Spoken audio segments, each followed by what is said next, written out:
trabalho importante, inclusive para desmistificar o preconceito contra essa qualidade ruim do café, ou de que o café, por exemplo, faz mal para a saúde.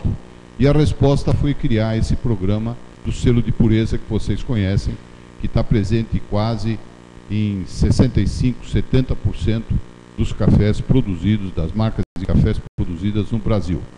E a proposta do selo de pureza era muito simples, era garantir, por meio de uma certificação, que o café que tivesse esta imagem, que existe até hoje, esse programa é um programa ativo, continua existindo há 22 anos, era garantir que esse café era certificado, porque era monitorado e era controlado por uma entidade representativa séria, depois de ser provado em laboratório, examinado em laboratório, assim por diante.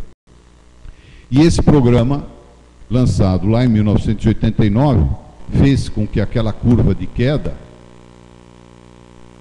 fosse interrompida e o consumo, a partir daí, cresceu continuamente em sacas de café. Nós queremos chegar a 19,1 milhões de sacas, né? E nós chegamos a 19,1 e nós chegamos a 4,81 quilos de café por ano, passando aquele número que a gente tinha em 1965. Por isso que ontem se falou aqui que o brasileiro está bebendo mais café do que nos últimos 45 anos. De fato, o consumo de café tem crescido e tem sido importante o suficiente para abrigar iniciativas de grandes empresas, inclusive de novas empresas internacionais que estão vindo para o Brasil. Então, o selo de pureza foi fundamental para causar uma recuperação do consumo de café e mudar esse quadro que a gente tinha até então. Esse é o mesmo quadro, mostrando que em 1990 nós tínhamos 8 milhões de sacas e agora, em 2010, mais que o dobro, 19,1 milhões de sacas. O mundo olha esses exemplos aqui, por isso que vem a TV chinesa para cá, com bastante admiração. E o Brando faz um trabalho como consultor para diversos países, Índia, México, Colômbia, para desenvolver iniciativas que aumentem o consumo interno de café. Porque, diferentemente do Brasil, onde 40% da safra é destinada ao mercado interno, na Colômbia, 15% só é destinado ao mercado interno. 80%, 85% tem que ser exportado.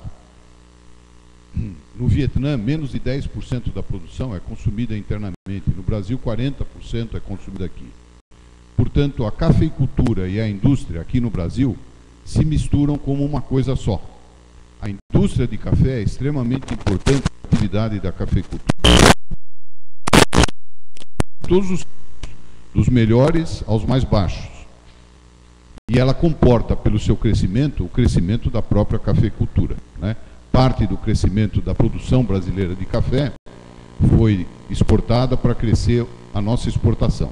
E parte foi destinada para o consumo interno, para a gente dar vazão ao aumento do consumo.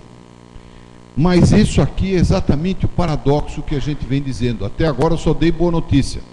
Eu disse que teve uma ameaça há 20 e poucos anos atrás e que a gente superou essa ameaça criando um programa de certificação e autorregulamentação bem sucedido e que foi, inclusive, vamos dizer assim, usado pelo governo nessa norma técnica recente que nós vamos falar até o final da apresentação. E onde está o paradoxo? O paradoxo está numa situação crítica que a indústria de café vive hoje em dia. E eu vou mostrar para vocês o que eu chamo do gráfico da vergonha.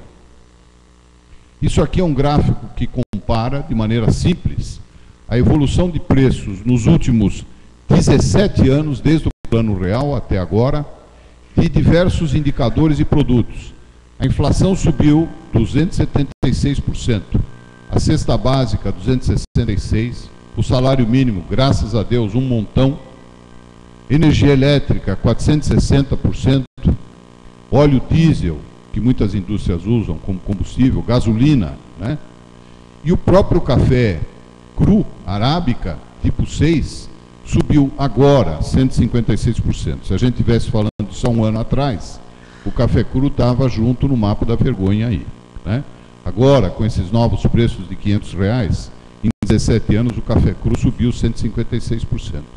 E na prateleira, o café torrado e moído em São Paulo ou em Minas Gerais subiu cerca de 50% só.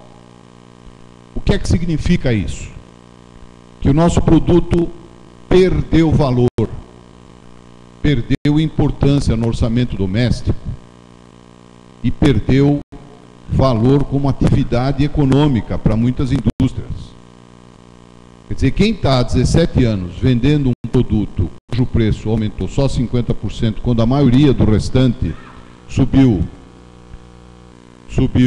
200, 250, apenas para comparar produtos da cesta básica, está com o seu faturamento, com o seu poder de troca, vamos dizer assim, absolutamente comprometido.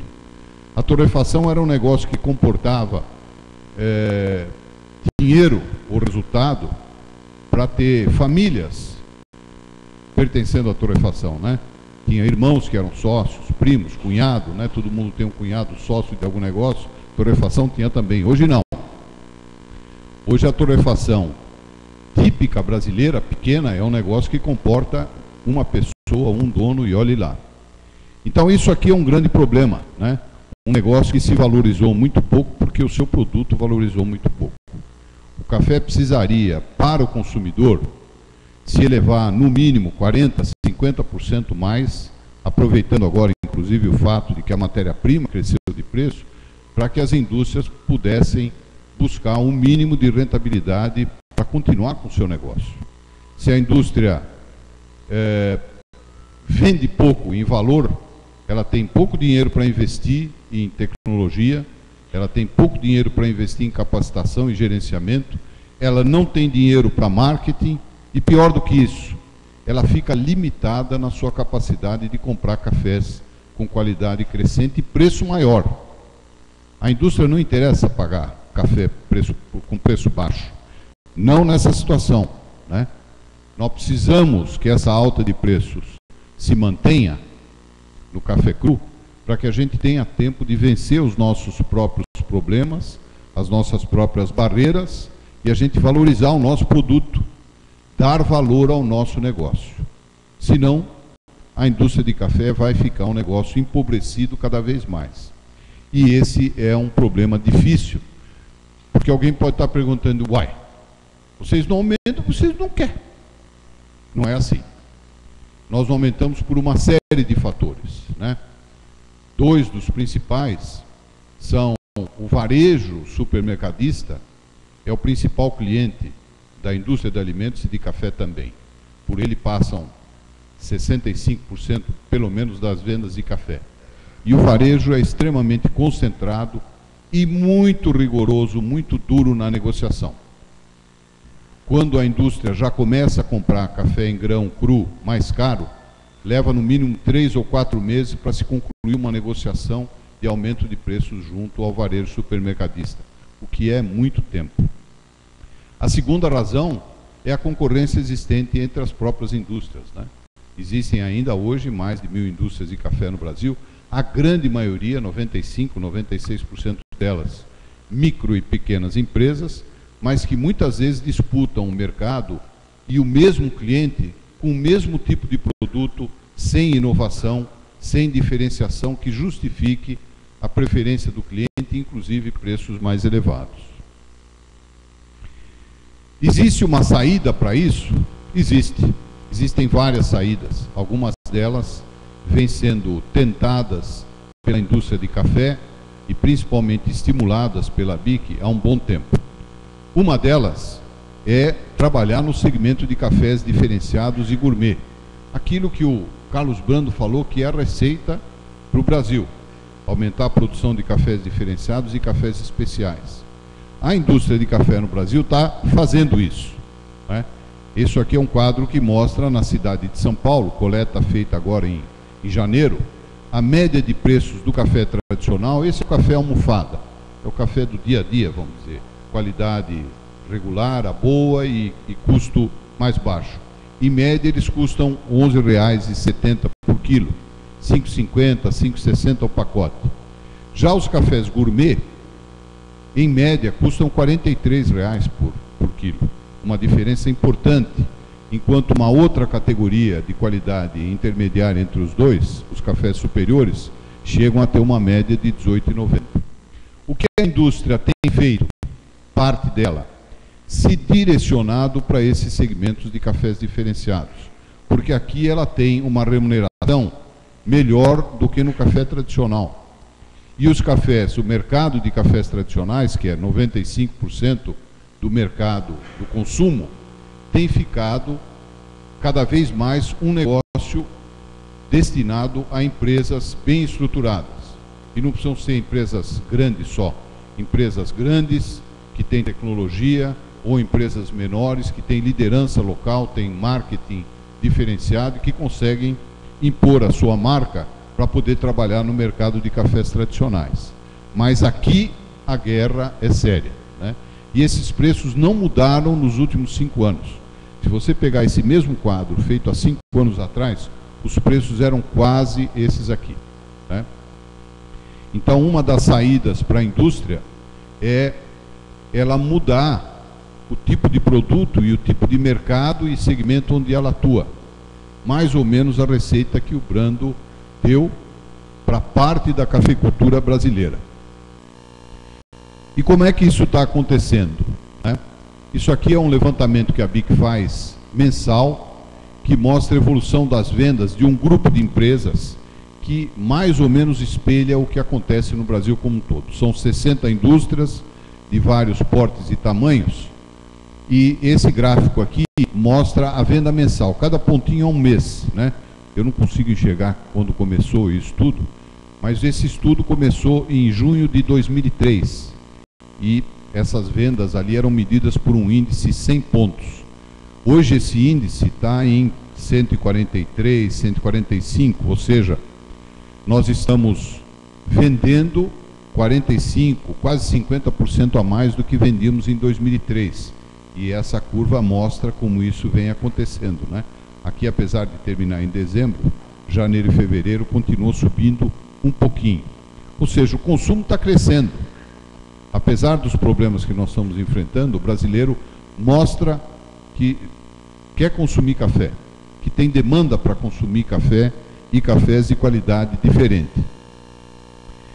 Como o tema é diagnóstico da indústria de café, usando aquele estudo que a gente chama de sondagem conjuntural da indústria de café, nós trouxemos para vocês 2 quadros para mostrar como está mudando esse perfil do setor industrial de café. Então, calculando-se a média do desempenho das pequenas indústrias em 2009, por essa sondagem conjuntural, com a média delas mesmas em 2003, em 2010, aliás, se observa que as empresas pequenas perderam 6,3% de vendas de um ano para outro. Perderam. As empresas médias, entre 2010 e 2009, perderam também. Ou seja, empresas pequenas, empresas médias diminuíram nessa amostragem que a gente faz as suas vendas e a sua participação no mercado em 2 anos. Já as empresas grandes cresceram 7,04%. Isso aí é o que muita gente comenta, a imprensa gosta de explorar esse tema, mostra que a concentração está crescendo entre as empresas do Brasil. Ou seja, as menores empresas estão perdendo espaço e as grandes empresas estão crescendo numa velocidade mais rápida do que o próprio mercado.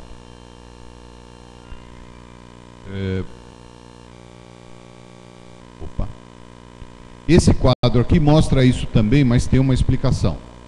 A BIC faz, por esses estudos anuais, uma comparação da produção das empresas que são associadas a ela. Isso não é Consumo Brasil, não é Consumo Brasil, é só a produção somada das empresas associadas à BIC. Entre 2002 e 2006, as 10 maiores empresas tinham uma participação que vinha crescendo.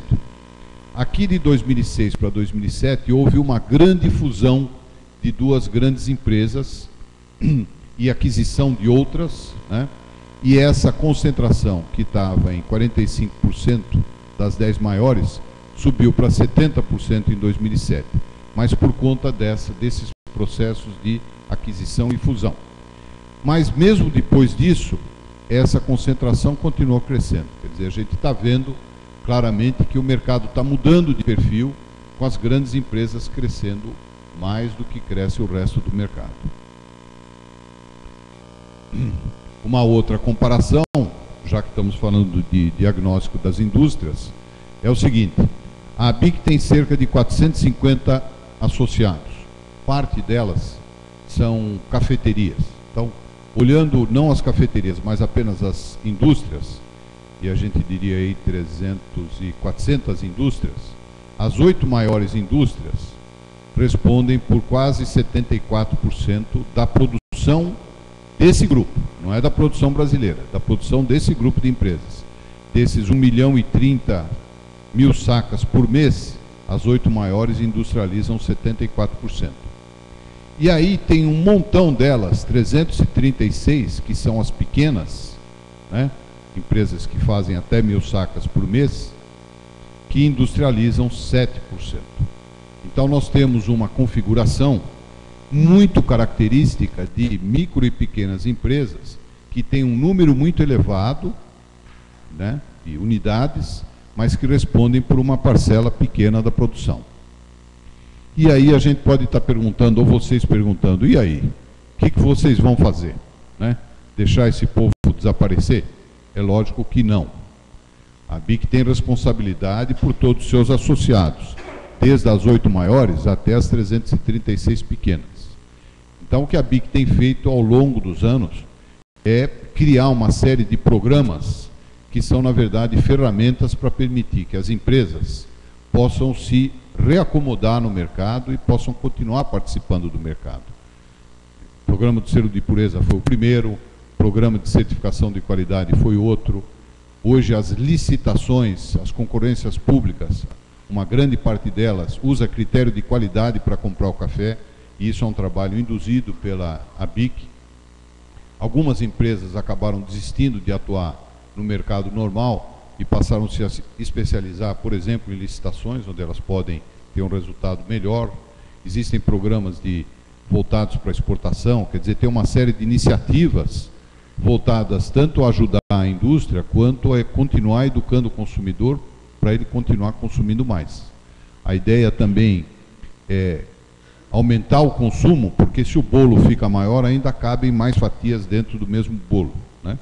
Então essa tem sido a preocupação da ABIC, de perceber que o mercado está mudando, vai continuar mudando de forma importante, mas é uma preocupação séria da entidade ajudar as empresas de forma geral a se reposicionarem. Isso que está acontecendo no café acontece em uma série de outros produtos, né? Por exemplo, o mercado de cerveja tem 88% na mão de 2 empresas. Nós ainda não temos esse nível, nós temos 40%, 42% na mão de 2 empresas, mas não 88%. A Unilever e a Procter & Gamble têm 89% do mercado de sabão em pó. Unilever e Parmalat, 81% do mercado de molho de tomate. A Nestlé e a Kraft, quase 90% das vendas de chocolate. Ou seja, isso já aconteceu em outras categorias, está acontecendo no café também. Vai continuar acontecendo no café, quase inevitável. O que a gente tem que fazer é andar o mais rápido possível para comportar a reacomodação de uma série de empresas, aquelas que conseguem competir no mercado de massa, tem que ter consciência de que ali é um mercado difícil e de pouca rentabilidade. As que não conseguem competir ali, tem que achar um caminho em outra especialização. Isso acontece aqui no Brasil, mas já aconteceu nos Estados Unidos, na Europa, no Japão, por exemplo. Nos Estados Unidos, no final da década de 70, havia ainda mais de 3.000, 4.000 indústrias de café. Os Estados Unidos é um grande consumidor de café, torrefação é um negócio simples, tecnologia barata, havia milhares de indústrias de café. A concentração lá fez com que as empresas fossem perdendo espaço no mercado e reduziu o número de indústrias de café no início da década de 90 a apenas 200. E quando todo mundo achava e apostava que iam ficar apenas 5 ou 6, de repente o segmento de cafés de alta qualidade fez ressurgir a indústria de café nos Estados Unidos. Então as casas de café, as pequenas torrefações, as microtorrefações, as torrefações especializadas em fazer marca própria ou a fornecimento ao food service, enfim, vários modelos novos de negócio fizeram com que hoje os Estados Unidos contabilizem alguma coisa como 4.000 empresas de café, que não são necessariamente indústrias de café, é gente que às vezes tem um torador de meio quilo em casa, mas são empresas de café que vivem do negócio de café. Então, a concentração em si é inevitável, sim, mas tem saída? Tem saída. Nós estamos vendo o que aconteceu nos Estados Unidos ou o que aconteceu na Europa, que não foi muito diferente também. E onde está a mudança, né? A BIC produziu um trabalho muito interessante, chama Guia BIC de Canais de Distribuição para o Café. E aí a gente procura mostrar que para as empresas se recolocarem no mercado em posição competitiva, é preciso, quem sabe, olhar a estrutura de distribuição de café de formas distintas, né? Hoje a realidade é de um mercado concentrado nas indústrias e nos supermercados também, nós vamos ver isso já. Nós dependemos demais do canal de supermercado, é preciso reduzir essa dependência. A concentração, como consequência, tira do mercado as empresas que não conseguem se estruturar de forma competitiva, mas oferece oportunidades para outras empresas de médio porte. E o importante é a gente acabar com essa cultura nossa, não é isso mesmo, Pavel, de que vale tudo para vender. O vale tudo para vender é o pior negócio que pode afetar qualquer setor. Se não há respeito ao lucro mínimo, valendo tudo para vender, o setor acaba. Ou as empresas acabam e o setor continua, né? Então, sob esse ponto de vista, vamos dar uma olhadinha o que acontece nos supermercados e por que a saída para muitas empresas pequenas, e eu falo das empresas pequenas para vocês que são produtores que estão aqui, porque potencialmente vocês são os fornecedores desse universo de pequenas empresas que está aí. Nós tivemos hoje uma conversa na parte da manhã com a Carmen do Sebrae Nacional, que está aqui nos vendo, e com o seu gerente, falando exatamente de desenvolver estratégias para combinar, para articular a massa de produtores pequenos de café de alta qualidade com a massa de industriais pequenos que estão querendo operar no mercado de alta qualidade, coisa que a gente já conversou, inclusive, sempre também. Mas olha o que acontece no varejo, né? Em 1998, as 3 maiores redes vendiam 12, 14, 15 bilhões de reais. E o setor faturava 55 bilhões de reais por ano. No ano 2008, as 3 maiores, que continuam 3 maiores, já vendiam 60 bilhões de dólares, de reais, 60 bilhões de reais. E olha como é concentrado, né? A quarta vende 2 bilhões, 1/10 da que vendeu o Carrefour em 2008. E o setor supermercadista vendeu naquele ano 155 bilhões de reais. Esse ano a previsão são 200 bilhões de reais.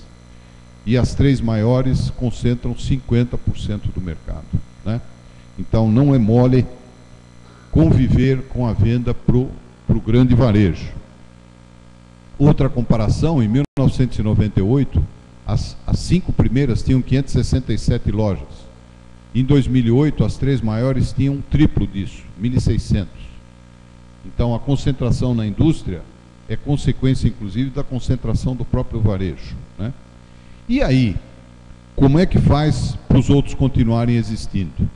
Então, esse quadro aqui mostra que, além daqueles 1.500 supermercados grandes, das 3 maiores, tem 6.500 supermercados médios, 67 mil pequenos, e assim vai, a bares, e restaurantes e lanchonetes, né, com um potencial de quase 1.500 outros estabelecimentos para você tentar vender café de forma diferenciada.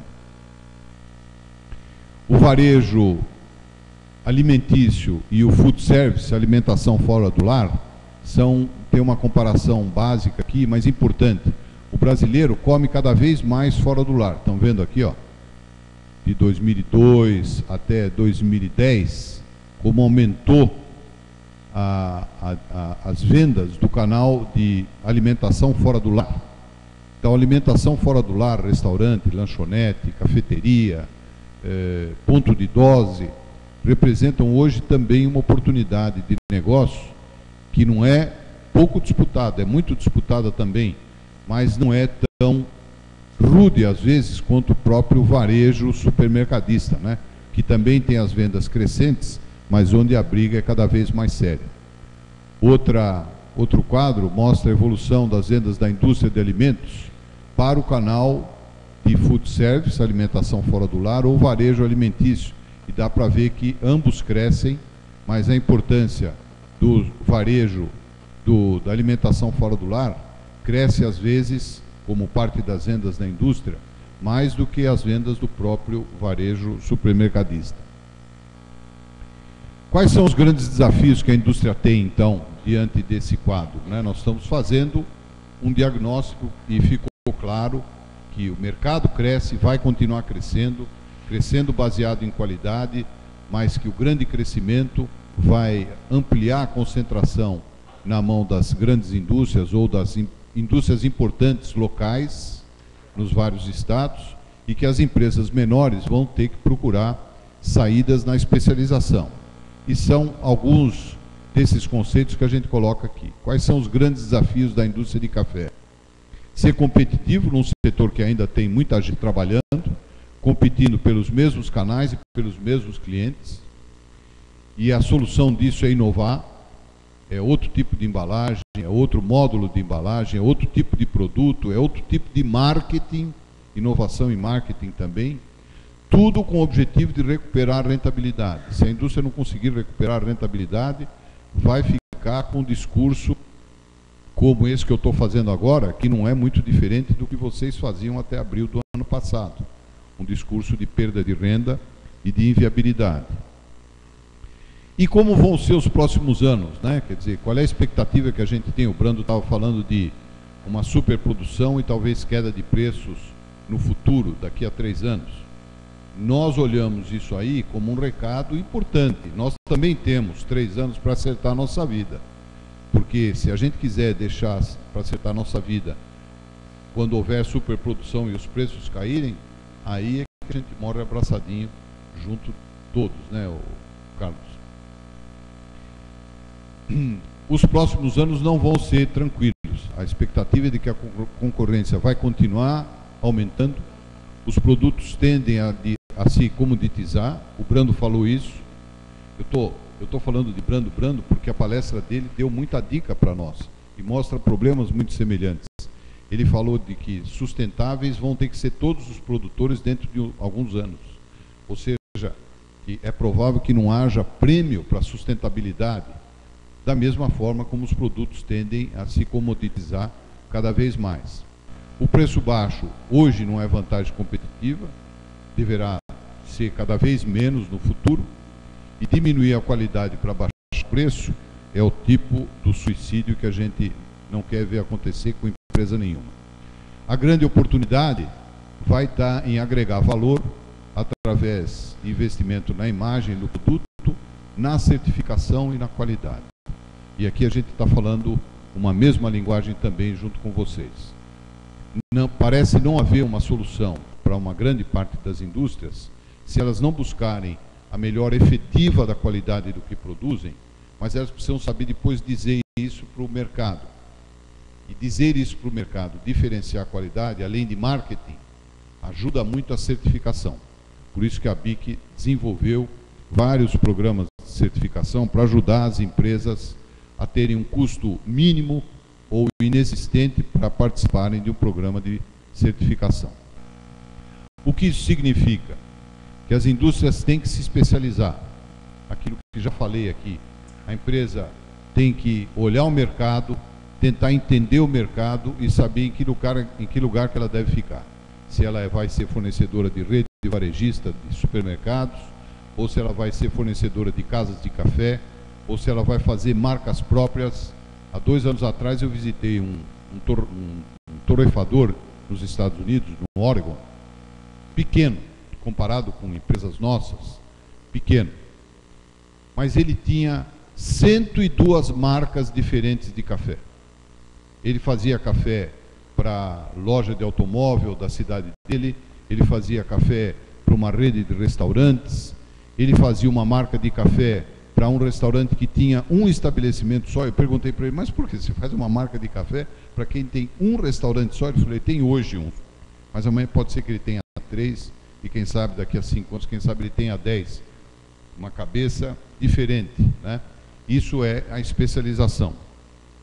Não resta recurso para a indústria se ela não inovar em qualquer campo, inovar na sua imagem, inovar no marketing, inovar no produto, inovar na embalagem e buscar atuar em outros canais de distribuição, né?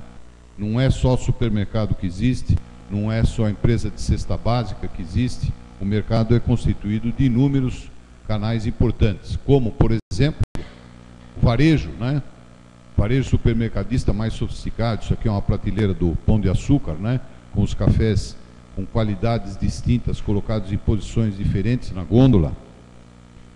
Ou uma loja de especialidade, quem já teve a oportunidade de ir a São Paulo e visitar essa única loja de supermercado, chama Casa Santa Luzia, eu acho que ainda é o supermercado que mais vende por metro quadrado no Brasil.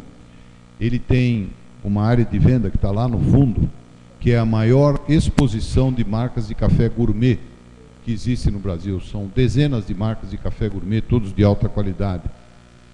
Ou até o macro atacadista, né, que nunca se importou com a venda de produtos especiais ou diferenciados, resolveu, nessa área que chama Speciale, começar a vender cafés premiados de concurso, para iniciar com isso a distribuição de cafés gourmet. Ou seja, gente, o mercado de café gourmet no Brasil cresce e a indústria de café hoje brasileira demanda grão de alta qualidade. Ainda existe espaço importante para a produção de cafés em grão de alta qualidade. E o food service, né? Você pode ver hoje empresas especializadas em fornecimento a restaurante. De 10 restaurantes hoje, 10 têm máquinas de café expresso. Então as empresas brigam acirradamente para fornecer para restaurantes ou para as casas de café. Lembrando que casas de café, cada vez mais, poderão ter o seu próprio torrador para torrar o seu próprio café. Isso já existe no Brasil, em diversas casas de café, e com as empresas de máquina produzindo pequenos torradores, é provável que isso se amplie como uma oportunidade de negócio, né? Há 2 anos atrás nós trouxemos no Encafé, que é o nosso congresso, um torrefador americano, um sujeito super alegre, o astral dele lá em cima, uma autoestima fantástica, né? Ele era um torrefador do Oregon também, que produz em média 50 sacas de café por mês. Aqui no Brasil, nós, torrefadores brasileiros, achamos que 50 sacos de café por mês é uma industriazinha de fundo de quintal que não vale nada. A gente não dá importância. E ele vive, viaja, se diverte, cria família, tem um espírito altamente positivo. E por quê, né? Ele diz, porque o meu negócio me dá satisfação e me dá lucro. E dá lucro porque ele produz um café altamente diferenciado, realiza eventos na cidade, atrai o público, fideliza o seu consumidor, e com apenas 50 sacos de café por mês, Ricardo, o cara vive muito mais contente do que muitos de nós. Hotéis hoje são um mercado onde as empresas podem se especializar. Essa foto, por exemplo, foi batida num hotel em Campinas,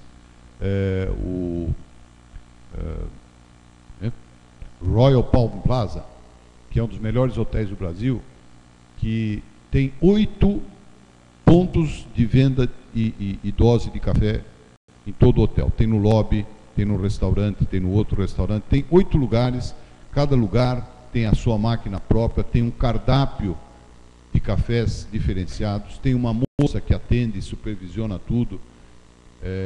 Isso não é comum, é absolutamente incomum. Mas é porque em Campinas está a De Pascoal, e o Norberto Pascoal, que é o dono da De Pascoal, é quem fornece o café do Armazém do Café com muita paixão, mas ele chegou ao absurdo de montar um esquema para atender o hóspede desse hotel, com absoluta diferenciação, né? Outra coisa importante, quase terminando a minha apresentação, é que a gente vê hoje vários exemplos de indústrias de café fazendo venda pela internet, usando a internet para criar sua loja virtual. Esse, por exemplo, é uma marca de café do Espírito Santo, e esse é o site dele, já anunciando a venda de produtos, informações, serviços, né? Ou, por exemplo, o Café Canecão de Campinas, também tem a loja virtual dele. Existem inúmeras lojas de venda de café hoje, inclusive com a entrega rápida, entrega pelo correio, né? Essa é uma outra alternativa para as empresas explorarem e eventualmente se especializarem. Existem exemplos, não no Brasil, mas principalmente fora do Brasil, de empresas que vendem milhões de dólares por mês somente pela internet. O importante é que há 10 anos atrás não havia praticamente café gourmet em prateleira de supermercado no Brasil. Digo isso porque no ano 2000 nós fizemos em São Paulo uma campanha chamada Sabor da Colheita do Café, cujo objetivo era apresentar cafés gourmets em restaurante de alta gastronomia. E não tinha nenhuma marca de café gourmet disponível para a gente usar. O café teve que ser feito praticamente pelas empresas em seus laboratórios. Hoje essa situação mudou muito, né? Não só por causa do selo de pureza, e pureza agora é lei, né? Por causa da instrução normativa, como também pelo programa de qualidade do café da ABIC. Eu vou voltar no Pureza é Lei. Esse é o programa de qualidade do café da ABIC, para quem não conhece. A ABIC criou no início do ano 2000, em 2004, criou um programa que mede a qualidade do café por uma escala sensorial. Assim como o vinho, né? O vinho a gente sabe que tem pontuação 90 pontos, 89, 87. O café, a SCAA usa na sua metodologia avaliação sensorial por nota de qualidade. Quer dizer, isso é um conceito já utilizado em café de uma forma muito ampla. E os cafés se enquadram, segundo esse programa, em 3 categorias. O café tradicional, que é a maior parte do café produzido e consumido no Brasil, que tem uma qualidade boa e um preço, custo-benefício, uma relação favorável. Tem lá na outra ponta os cafés gourmet, cuja nota está acima de 7,3 pontos, que custam mais, mas que usam os cafés especiais e de alta qualidade. E entre eles uma terceira categoria que nós chamamos de café superior. Gradualmente o mercado está fazendo as empresas trabalharem essas marcas nessa categoria e irem explorar as outras categorias de qualidade. Olha o que acontece no programa hoje. Se a gente for apresentar o número de marcas certificadas em janeiro, eram 426 marcas certificadas e monitoradas por esse programa. Esse é o maior programa de qualidade de café torrado moído do mundo. Não há nada parecido com esse modelo de programa em nenhum outro lugar. Dessas 426, metade praticamente são cafés do tipo tradicional, mas 104 eram nessa data marcas de café gourmet. Quer dizer, dá para a gente dizer assim, há 10 anos atrás não tinha nenhuma marca de café gourmet. Hoje tinha, pelo menos até a semana passada, ou mês passado, 104 marcas de café gourmet. Num programa que é voluntário, tem muito mais marcas de café gourmet no Brasil do que essas 104 que fazem parte do PQC. Mas hoje o consumidor brasileiro toma cafés iguais ou melhores do que os melhores cafés do mundo. Essas são as ferramentas que a ABIC desenvolveu, são vários programas, inclusive de sustentabilidade, né? Tem um programa que certifica o café torrado e moído no pacote como sendo originado de uma propriedade sustentável e garante a qualidade dele através desse símbolo e que se somam ao programa do selo de pureza que continua existindo. E faço um esclarecimento rapidinho para vocês, para terminar a minha apresentação, dizendo o seguinte: pureza agora é lei, né? Por que agora é lei? Porque a instrução normativa número 16, que funciona, que está em vigor desde 22 de fevereiro, editada pelo Ministério da Agricultura, adotou uma norma técnica para o café torrado moído, que estabelece 3 parâmetros de qualidade. Um é a umidade do pó abaixo de 5%. Isso não é novidade, a Anvisa já tinha essa norma. Outra é a pureza como 99%, ou seja, impurezas que não são do café, casca do café, palha, tal, etc., até o limite de 1%. Isso não era novidade, porque as normas, a classificação do café em grão cru exigia isso, o antigo IBC exigia isso. Mas com o fim do IBC, os seus atos também acabaram. E a pureza de 1%, até o limite de 1%, ficou como parâmetro da Anvisa durante um certo tempo e da BIC durante todos os 22 anos do programa do selo de pureza. Agora o Ministério da Agricultura criou uma norma técnica para o produto final, café torrado e moído. Tem mais 59 produtos que são normatizados pelo Ministério, inclusive óleo, arroz, algodão e assim por diante.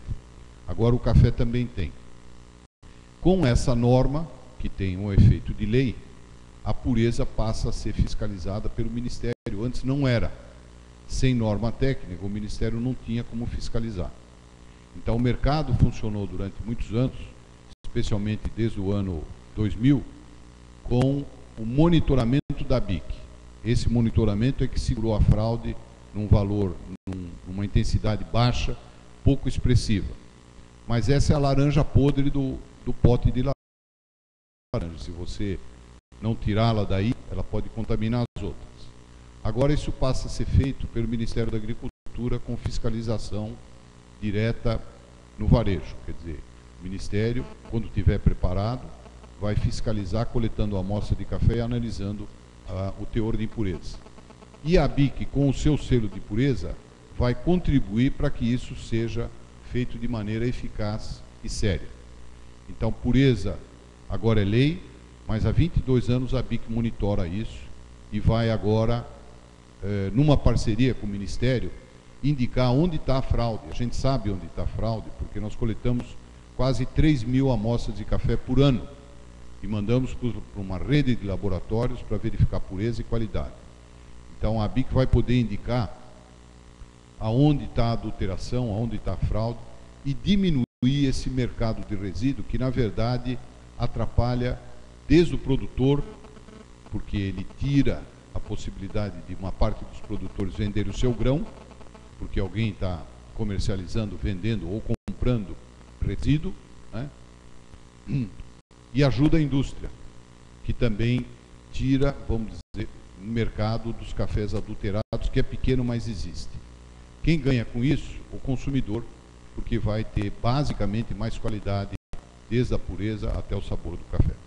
Era esse recado que eu queria deixar para vocês, com esse símbolo do selo de pureza, reforçando que pureza agora é lei, e isso premia um esforço que a BIC faz há 22 anos e que vamos continuar fazendo em benefício do consumidor e do agronegócio café como um todo. Muito obrigado.